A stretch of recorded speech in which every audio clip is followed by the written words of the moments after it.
দর্শক, কিভাবে 4 ইঞ্চি কাজ করতে হয়, 4 ইঞ্চি ইউপিভিসি ফিটিংসের কাজ করতে হয় আমরা এই ভিডিওতে তুলে ধরব।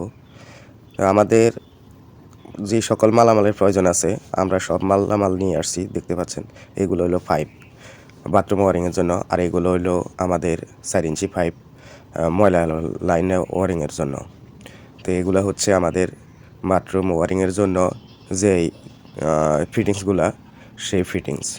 তো আমরা ফিটিংসগুলা খুলে নিয়ে মালামালগুলা ভালোভাবে যেগুলো প্রয়োজন আছে সেগুলো আমরা দেখে নিয়েছি। তো আমরা এখন আপনাদের মাঝে কাজটা কেমন করব, কাজটা অর্থাৎ বিল্ডিংটা তুলে ধরার চেষ্টা করব। তো এটা বিল্ডিংটার সামনের সাইড। তো আমরা পুরোটা কাজটা আমরা ঘুরিয়ে দেখানোর চেষ্টা করতেছি আপনাদেরকে। তো দেখতে পাচ্ছেন এটা বিল্ডিংয়ের অপোজিটিভ সাইড। তো এখানে একটা ডাইনিং রুমের একটা বাথরুম, অ্যাটাচড একটা বাথরুম আছে। তো এটার পরবর্তীতে এদিক দিয়ে আমরা আরও বিল্ডিংটার পিছনের সাইডে চলে যাব। তো পিছনের সাইডে আমাদের আরেকটা বাথরুম আছে, ওই যে দেখতে পাচ্ছেন এখানে একটা সেফটি ট্যাঙ্কি। তো সেফটি ট্যাঙ্কির উপরে একটা বাথরুম আছে। তো আমরা ঠিক এইভাবে পানির লাইন, ময়লার লাইন চারিদিকে ঘুরিয়ে নিব। তো এখানে ঘরটার এটা হলো সামনের সাইডে, এটা হলো মেন গেট। তো মেন গেটের সামনে যাতে মেহমান অতীত পা ধুয়ে পা পরিষ্কার করে ঘরে ঢুকতে পারে, সেই জন্য এখানে একটা লং টাপ দিয়ে ট্যাপের প্রয়োজন আছে। ট্যাপটা ফিটিং করব আমরা। তো ঠিক এইভাবে আমরা কাজটা করিয়ে নিয়ে যাব একদম পিছনের সাইডে। তাই আমরা দেখতে পাচ্ছেন আমাদের কাজটা অলরেডি স্টার্ট করতেছি আমরা। তো এখন আমরা এখানে লং টেপ ফিটিং করে পাইপটা সেট আপ করে নিতেছি। দেখতে পাচ্ছেন আমরা এখানে একটা ব্যাকডোর এলবোর প্রয়োজন আছে। তো আমরা ব্যাকডোর এলবোটা ফিটিং করে নিচ্ছি। এরপরে আমরা এখানে ভালোভাবে পাইপটা সোলপ অ্যাকুরেট করে সোলপ মিলিয়ে নিয়েছি আমরা আগে দিয়ে। জায়গাটা অ্যাকুরেটভাবে স্ট্রেটটা সমান্তর রেখে সুতা দেখে আমরা অ্যাকুরেট করে নিয়েছি। এখন আমরা পাইপ ফিটিংসের পালা। তো পাইপ ফিটিংস করতেছি আমরা। আর এদিকে একটা ছাদের জন্য যে পানিগুলো নামবে, ছাদের পানি নামার জন্য ঠিক এদিকে ঘুরিয়ে এইভাবে এনে এখানে একটা টি হবে, পাইপটা ফিটিং হবে। তো পাইপটা ফিটিং করার জন্য এখানে আমাদের টির প্রয়োজন আছে। তো আমরা এখানে ব্যাকডোর একটা টি ফিটিংস নিয়েছি। তো আমরা ফিটিংসটা ফিটিং করব। পাইপের মধ্যে আমরা গাম দিব। গামটা দেওয়ার সময় ভালোভাবে খেয়াল রেখে ভালো করে গাম দিতে হবে। তো আমরা ফিটিংসটার মধ্যে গাম দিয়ে দিব। অনেকে আছে কাজ করার সময় শুধু একদিকে গাম ব্যবহার করে, দুই দিকে গাম ব্যবহার করে না। তো আমি বিশেষ করে চেষ্টা করি ভালো কাজ করার জন্য, যতটুকু সম্ভব কাজটা ভালো করার জন্য। তো আমি দুই ফিটিংসের সাইডে এবং পাইপের সাইডে দুই দিকেই আমি গাম ব্যবহার করার চেষ্টা করি। আমি এখন ফিটিংসটা আমাদের লাগানো শেষ। পরবর্তীতে আমরা যে পাইপটা আছে সেই পাইপটা আমরা লাগিয়ে নিব। তো এখানে যেই পাইপটা ফিটিংসটা ফিটিং করেছি ঠিক এখানে ছাদের পানি নামার জন্য। তো এখানে এটা দেখতে পাচ্ছেন আমাদের ড্রয়িং স্পেসের যেই অ্যাটাচড বাথরুমটা। তো আমাদের বাথরুমটার মধ্যে আমরা এখন কাজ করব। তো আমরা ফিটিংটা বসিয়ে দেখেছি জায়গাটায় একটু বাজে, সমান নাই। তো আমরা ভেঙে নিয়ে জায়গাটা সমান করে নিয়েছি। জায়গাটা সমান করে নেওয়ার পরে আমাদের এখানে দুইটা টিয়ের প্রয়োজন আছে। অর্থাৎ আমরা এটা যে কাজটা করি এটা আমাদের পানির লাইনের কাজ। তো বাথরুমের গোসলের পানি এবং ট্যাপের পানি, বেসিংয়ের পানি আর হলো ছাদের পানির জন্য একটা পাইপ। তো এই যে লাইনটা আমাদের বাথরুমের বেসিংয়ের পানি, গোসলের পানি। তো আমরা ঠিক এইভাবে এদিক দিয়ে হোল রেখেছি। আমরা গ্যাস পাইপ উঠিয়ে নিব পুরোটা। ছাদের উপরের দিকে সর্বোচ্চ যতটুকু প্রয়োজন আছে আমরা দিয়ে দিব। তো এখানে দুইটা টির প্রয়োজন আছে। একটা টি আমাদের খাড়া হবে আর একটা টি আমাদের নিচে হবে। তো টির দুই মাঝখানে দূরত্ব যে পাইপটা, সেই পাইপটা আমরা মেজারমেন্ট করে নিয়েছি। তো ঠিক এইভাবে দেখতে পাচ্ছেন এই যে এই জায়গাটায় আমরা ছাদে পানির লাইন করব।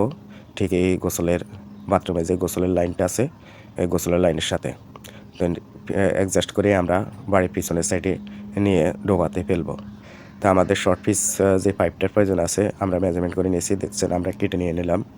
এখন আমরা গামটা ব্যবহার না করে আমরা প্রাথমিক অবস্থায় দুটোটা ফিটিং করে আমরা গোসলের যে পাইপ, বাথরুমের থেকে যে গোসলের পাইপটা আসছে গোসলের পানি আসার জন্য এবং বেসিংয়ের পানি আসার জন্য যে পাইপটা আমরা রেখে ফেলেছিলাম আগে দিই, তো সেই পাইপটা আমরা এখন টিপ ফিটিং করে, 2টা টিপ প্রয়োজন আছে, ফিটিং করে আমরা অ্যাকুরেট করে বসিয়ে দেখব আমাদের মেজারমেন্ট ঠিক আছে কিনা।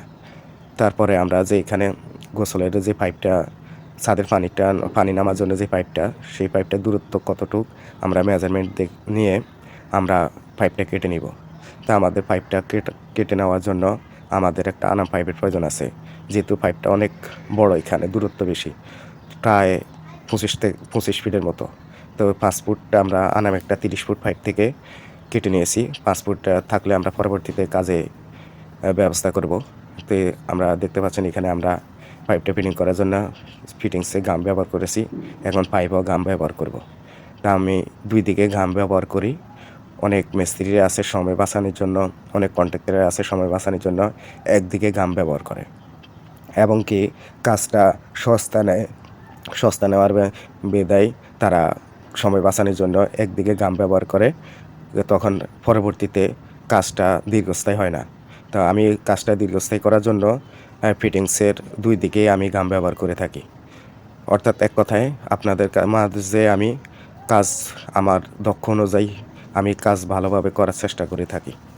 তো দেখতে পাচ্ছেন এখানে আমি টিটার প্রয়োজন আছে, এখানে আমি টিটা ফিটিং করে নিব। তো টিটা ফিটিং করার সময় আমি গাম ব্যবহার করে নিয়েছি 2 সাইডে, আপনাদেরকে দেখালাম না। তো টিটা ফিটিং করার সময় আমাদের সোলপ অ্যাকুরেট আছে কিনা তাও দেখে নিব। আমরা দেখে নিয়েছি অলরেডি।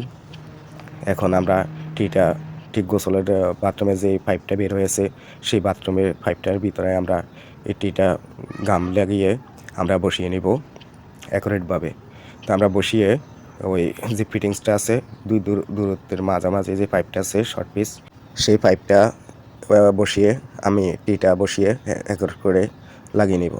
এরপরে ঠিক আমি দেখতে পাচ্ছেন এই যে এই 2টা টির মাঝে যে পাইপটা বসিয়ে লাগিয়ে নিব। তো আমি ফিটিংসটা লাগিয়ে নিয়েছি। তো আমাদের মোটামুটি সামনের যে ট্যাপটা দেখছেন সেই ট্যাপ থেকে বাথরুমের যেই গোসলের গোসলের পাইপটা পর্যন্ত আমাদের লাইনের কাজ শেষ।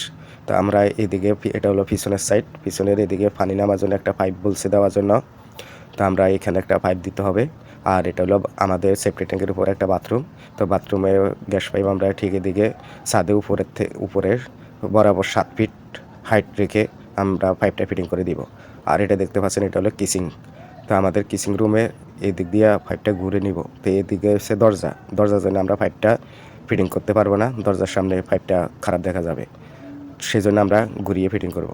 তো দেখতে পাচ্ছেন আমাদের যেই ময়লার পাইপ, এটা দেখতে পাচ্ছেন ময়লার পাইপ। তো আমরা গোসলের পাইপের ফিটিংটা আপনাদেরকে দেখাইছি, ময়লা পাইপের ফিটিংটা আপনাদেরকে দেখাই নেই আর ভিডিওটা শর্ট করার জন্য। তো দেখতে পাচ্ছেন আমি কাজটা অ্যাকুরেট করে নিয়েছি। এটা হলো আমাদের ছাদের পানি, এবং সামনে একটা ট্যাপ দিয়েছি, ট্যাপের পানি, এবং বাথরুমের ড্রয়িং রুমের যেই গোসলের পাইপের পানি, এই পাইপ দিয়ে আমাদের সোজা বের হয়ে যাবে। আর আমরা এদিকে ময়লার যে গ্যাস পাইপটা পুরোপুরি ছাদের উপরে 7 ফিট উঠিয়ে দিব। আর গোসলের পাইপটাও আমরা পুরোপুরি যদি পারি উঠে দিব। কাজটা কেমন হয়েছে কমেন্টের মাধ্যমে জানাবেন।